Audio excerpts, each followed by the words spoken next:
ఓం నమో వెంకటేశాయ. ఐదిళ్ళ భిక్ష. మనం దత్త సాంప్రదాయం గురించి తెలుసుకుందాం. గాన్గాపూర్ దీక్ష. ఏదైనా పుణ్యక్షేత్రానికి వెళ్ళినప్పుడు భగవంతుణ్ణి దర్శించి ప్రసాదం కొనుక్కొని వచ్చేస్తాం, లేదా అక్కడ పెట్టే అన్నప్రసాదాన్ని స్వీకరిస్తాం కదూ. కానీ కర్ణాటకలోని శ్రీ క్షేత్ర దత్తాత్రేయ ఆలయంలో నదీ స్నానం, దేవతామూర్తుల దర్శనం అన్నీ ఓ పద్ధతి ప్రకారం చేయాల్సి ఉంటుంది. భక్తులు ఇక్కడ ఊరివారి నుంచి భిక్ష స్వీకరిస్తారు, తాము భిక్ష వేస్తారు. దత్తాత్రేయుడి అవతారమైన నరసింహ సరస్వతి కొలువు తీరిన ఈ ఆలయ దర్శనం సర్వపాపహరణమని ప్రతీతి. బ్రహ్మ విష్ణు మహేశ్వర స్వరూపంగాను, భూత భవిష్యత్ వర్తమాన కాలాలకు ప్రతిరూపంగాను దత్తాత్రేయుడిని మనం భావిస్తాం. దత్తాత్రేయుడు కొలువు తీరిన ఆలయమే గాన్గాపూర్ శ్రీ క్షేత్ర దత్తాత్రేయ సన్నిధానం. కర్ణాటకలోని గుల్బర్గాలోని ఈ గుడిలో స్వామి తన రెండో అవతారమైన నరసింహ సరస్వతిగా పూజలు అందుకుంటున్నారు.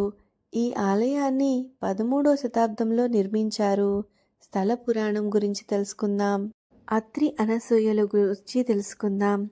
అనసూయ మాత పతివ్రత. ఒకరోజు అత్రి మహర్షి ఆశ్రమంలో లేని సమయంలో త్రిమూర్తులు ఆవిడ్ని పరీక్షిద్దామని వచ్చారు.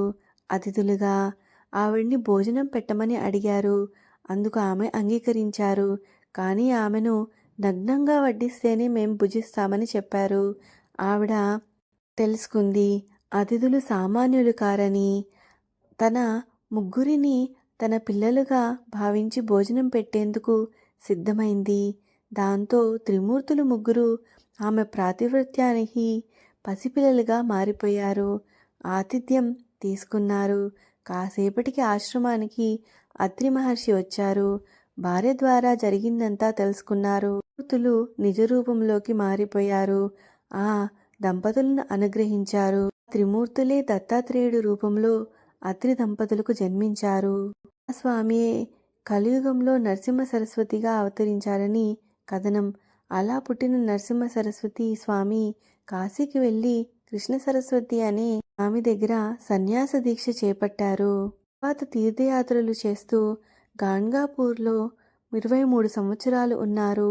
చివరికి తన పాదుకలను ఇక్కడే వదిలేసి మఠాన్ని నిర్మించి ఇక్కడ అంతర్హితులై శ్రీశైలంలోని కదలీవనంలో అవతార సమాప్తి గావించారని పురాణగాథ.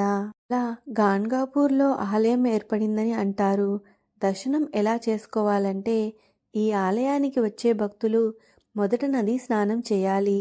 ఆ తర్వాత నరసింహ సరస్వతి స్వామి నిర్గుణ పాదుకలను దర్శించుకున్నాక కల్లేశ్వర స్వామిగా పిలిచే పరమేశ్వరుని పూజించాలని, అప్పుడే గాన్గాపూర్ సంపూర్ణ యాత్ర చేసిన ఫలితం కలుగుతుందని చెప్తారు.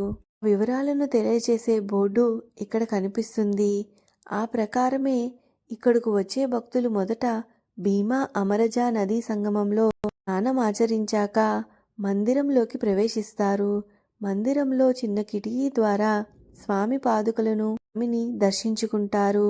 ఆ తర్వాతే పరమేశ్వరుని పూజిస్తారు.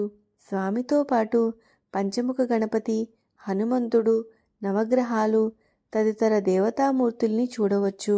నాగ, కుజ, ఇతర గ్రహ దోషాలున్నవారు, మానసిక సమస్యలతో బాధపడేవారు ఈ ఆలయాన్ని ఎక్కువగా దర్శించుకుంటారు. అలాగే ఈ ప్రాంగణంలో స్వయంభూగా కొలువుతీరిన శనికి తైలాభిషేకాలను నిర్వహిస్తారు.